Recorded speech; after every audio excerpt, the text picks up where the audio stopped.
আজ চলে গিয়েছিলাম সেলুনে, আর সেলুনে গিয়ে হেয়ার কাট করবো না তা কি কখনো হয়?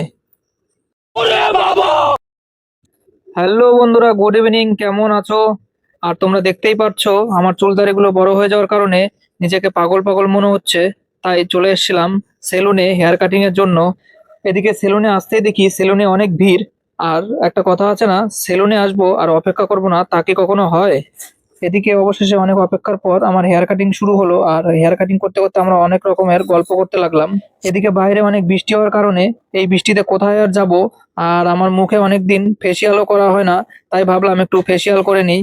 সাথে একটু মাসাজও করে নিচ্ছিলাম যাতে মন মাইন্ড দুটোই সুস্থ থাকে। তোমরা তো দেখতেই পাচ্ছ কত সুন্দর করে মাসাজ করে দিচ্ছে। এবার বলো বন্ধুরা, কেমন লাগছে আমার এই হেয়ার কাটিং? যদি ভালো লেগে থাকে ফটাফট আমাকে কমেন্ট করো। অনেকদিন ধরেই অনেকেই আমাকে বলে যাচ্ছে হেয়ার কাটিং কর, হেয়ার কাটিং কর।